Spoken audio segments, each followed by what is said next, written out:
"I can't believe I have to sleep with him just to keep getting his money," my wife told her friend, not realizing our security camera caught everything. I didn't confront her, just sent the footage to our family lawyer. She found out I knew when she was served divorce papers at her parents' anniversary party. She's been calling me nonstop ever since. Strange how 15 years of marriage can evaporate in 20 seconds of unguarded conversation. One moment you're a happily married man with the life you've worked for, and the next, you're a wallet with a pulse. Names changes for obvious reasons. I'm James, 47, CEO of a commercial construction company I built from scratch over 20 years. My soon-to-be ex-wife Rose is 45, hasn't worked since before we married. We have 2 kids, Megan, 19, away at college, and Ryan, 17, finishing high school. When I met Rose, she was a paralegal with ambition.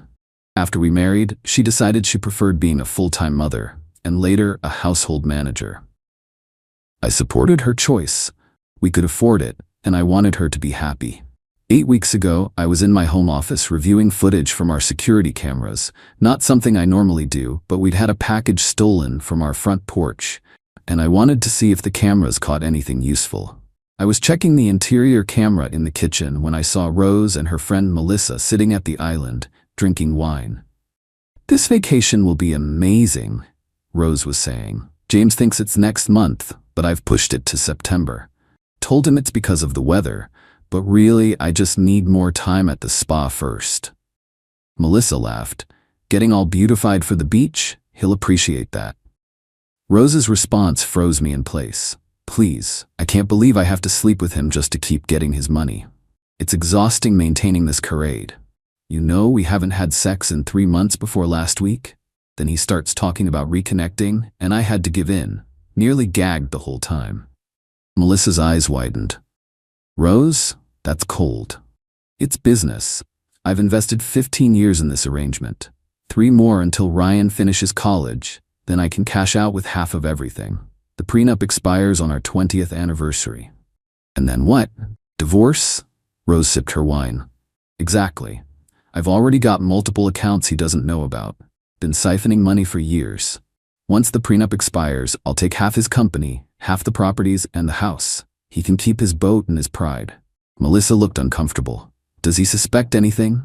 "James? God, no. He's so focused on his precious business and being the provider. It's pathetic how easy he is to manipulate. Last week I mentioned admiring Jennifer's diamond bracelet, and guess what appeared on my nightstand the next day? Men are so simple." They laughed, and then the conversation shifted to their upcoming spa day. I sat there, staring at my monitor, long after they'd left the kitchen. 15 years of marriage, reduced to an arrangement. The mother of my children, plotting to cash out like our life together was some long-term investment strategy. I didn't yell, didn't throw things, didn't storm downstairs to confront her. Instead, I backed up the video file to a secure cloud server, then closed my laptop and went to take a shower. Needed to think. Rose and I had a prenuptial agreement that would indeed expire on our 20th anniversary, something her lawyer had insisted on during negotiations. I'd agreed because at the time, I couldn't imagine not being with Rose forever. Naive. The prenup had specific clauses regarding financial transparency and fidelity. The language clearly stated that any deliberate concealment of assets or actions taken in bad faith against the financial interests of the other party would constitute a breach. It didn't require physical infidelity. Financial betrayal was explicitly covered. The video wasn't just damning morally, it was legally actionable proof of Rose violating our prenup. That night, I kissed Rose goodbye as she left for book club, which I now suspected was something else entirely, and started making calls. First to Sam Wright, my personal attorney who had handled the prenup. Explained the situation, sent him the video, and asked for options.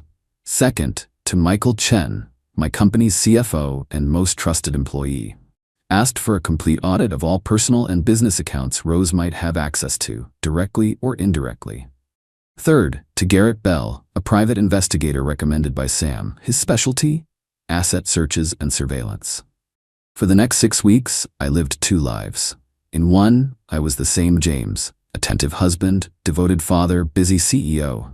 I brought Rose flowers, took her shopping, made love to her, fighting revulsion the entire time, knowing she was gagging. I deliberately mentioned business successes, left financial statements visible, created the illusion of increasing wealth. In my other life, I was methodically untangling Rose from my future. What I discovered was worse than I'd imagined. The multiple accounts Rose mentioned? 3 separate accounts in 2 different banks, containing just over $440,000, all transferred in small amounts from our joint account over the years. Money that had been taxed once as business income, that I'd then given to Rose for household expenses. The investigator found these by tracking transfers from our joint accounts and cross-referencing with her tax records, which revealed unreported interest income. Her book club was indeed a cover, not for an affair, but for consultations with a divorce attorney, Karen Elliott, known for aggressive tactics against high-net-worth husbands. Rose had been meeting with her monthly for over a year. Most disturbing, we discovered Rose had installed spyware on my home office computer and placed a recording device in my desk drawer, capturing my private conversations with business partners about company valuation and upcoming deals. In our state, recording conversations without consent of all parties is illegal. We found the software during a security audit of my systems and the physical device during a sweep of my office, conducted discreetly while Rose was at her spa day. Thanks to my company's success, we lived very well, but not extravagantly. Our house was worth about $1.8 million, we had investment properties producing income, and my company was valued at roughly $16 million. Rose was plotting to take about $9 million in assets, plus ongoing support. But Rose had made critical mistakes. First, she'd discussed her plans where she could be recorded. Second, she'd hidden assets, a clear violation of financial disclosure requirements in our state and explicitly prohibited in our prenup. Third, she'd illegally recorded private business conversations without consent, a criminal violation in our jurisdiction. Working with Sam, I developed a strategy. We would wait, document everything, and strike when she least expected it. I made sure Rose believed her plan was working perfectly. Even suggested we should celebrate our 15th anniversary in style, perhaps at her parents' upcoming 40th anniversary celebration. She loved the idea. The party was set for their country club, a lavish affair with 120 guests. I'd already confirmed with the club management that legal papers could be served there. As a private venue with public access, there were no legal restrictions preventing service. I'd also arranged proper credentials for my attorney and the process server through Rose's father, under the pretense of ensuring proper security for all guests. Rose spent thousands on a new dress, professional makeup and hair. She was glowing as we arrived, playing the perfect daughter and wife. My gift to her parents was extravagant, a fully paid Mediterranean cruise. They were overwhelmed with gratitude, hugging me, calling me the son they never had. Rose beamed, basking in the reflected glory of her successful husband's generosity. At precisely 8:30 p.m., as dinner was being served, Karen Nelson, not Rose's lawyer, but mine, entered the private dining room accompanied by a process server. They paused at the entrance, scanning the room. I excused myself to use the restroom, but instead met them at the door. "She's in the blue dress, center table," I said quietly, then stepped aside. I watched from near the bar as they approached Rose. Watched her face transition from confusion to shock to horror as she was served with divorce papers, financial injunctions, and notice of criminal complaints in front of her entire family and social circle. Her father, a retired judge, immediately recognized what was happening. I saw him ask for the papers, scan them, then look up at Rose with devastation in his eyes. Her mother began to cry. I didn't stay to witness the full meltdown, just nodded to Karen, retrieved my coat, and walked out. Rose's carefully crafted image, devoted wife, mother, daughter, shattered in an instant, replaced by the reality of who she truly was.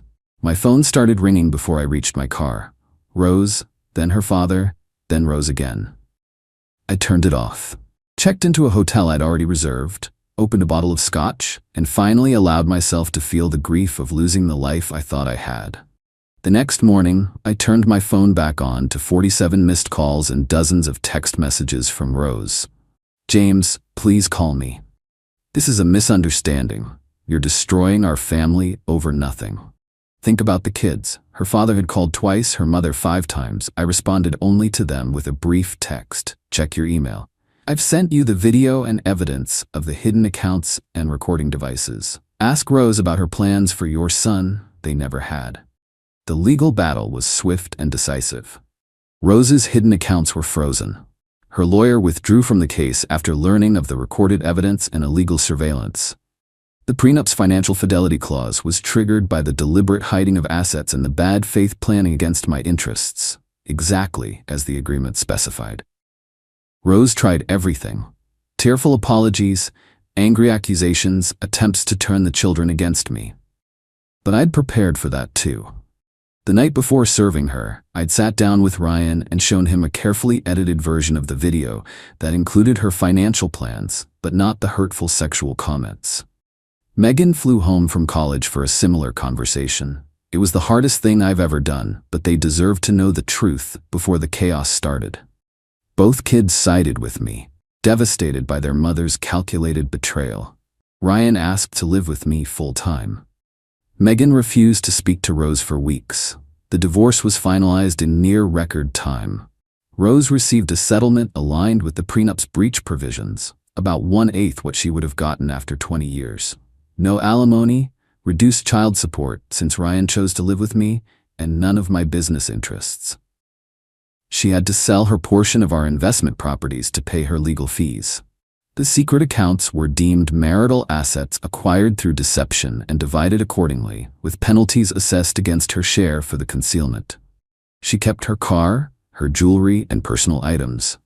I kept the house, my company, and my self-respect. It's been 6 months since that night at the country club. Rose moved into a small condo, had to get a job at a law firm, ironically as a paralegal again. She's still calling me, though less frequently now. The last message suggested we talk about reconciliation for the sake of the family. I didn't respond. Some betrayals can't be undone. Some wounds don't heal.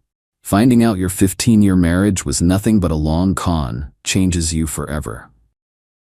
Last week, I had dinner with Ryan and Megan. My son is thriving in his senior year, already accepted to his first-choice college. My daughter is doing well in school despite everything. They've both started speaking to their mother again, cautiously. I encourage this. She's still their mother, whatever else she might be. As for me, I've sold the house, too many memories, and bought a smaller place closer to my office. I'm dating casually, nothing serious. My company is growing faster than ever, now that I'm fully focused and no longer distracted by maintaining a sham marriage. Sometimes I wonder if Rose ever really loved me, or if it was always about the money. It doesn't matter now. What matters is that I discovered the truth before year 20, before she could cash out with half my life's work. The strangest part? I'm happier now than I've been in years. There's a certain freedom in having the illusions stripped away, in no longer performing for someone who sees you as an ATM rather than a husband. When people ask if I'm bitter about what happened, I tell them the truth. Gratitude has replaced anger. I'm grateful for that stolen package that led me to check the security footage. Grateful for the 20 seconds of honesty that saved me 5 more years of lies. And on the darkest days, I remind myself, it's better to be alone than to be with someone who has to gag to be with you. Edit. Wow, this blew up overnight. Thanks for the awards and support. Since many are asking similar questions, here are some answers. 1. Yes, I was able to legally record Rose in our home. Our state has clear laws about home security systems. We had visible cameras with posted notices throughout the house, and Rose was fully aware of their presence. There is no expectation of privacy in common areas of your own home when cameras are clearly disclosed. 2. Several asked why I didn't just quietly divorce her without the public scene. The answer is simple. Rose had been crafting a public image for years. She would have controlled the narrative, painted herself as the victim, and potentially turned many against me, including possibly our children. The public revelation ensured the truth was known immediately and undeniably. 3. For those suggesting I was harsh serving her at her parents' party, this was a calculated decision. Her parents had repeatedly pressured me about setting up Rose for the future, and I strongly suspected they knew about her plans. The video I sent them confirmed this. Her mother's subsequent texts included, "We never thought you would find out," rather than shock at Rose's behavior. Before, to clarify about the kids, both now know everything about the financial deception. Ryan, 17, watched the edited video showing her financial plans. For Megan, I described the content instead. Neither was shown the hurtful sexual comments. They didn't need that pain on top of everything else. My children are my priority, and despite Rose's actions, I never speak negatively about her to them. Number 5. Regarding how I found her secret accounts. The investigator traced transfers from our joint accounts, cross-referenced her tax returns which showed unreported interest income, and followed the money trail. Her statement on camera about having multiple accounts gave us the starting point, but the investigation uncovered the specifics. 6. For those calling me cold-blooded, when someone tells you who they are, believe them. Rose revealed her true self in that kitchen conversation. Everything that followed was simply me taking her at her word and acting accordingly. Sometimes the best revenge isn't about hurting someone else, it's about refusing to be hurt anymore.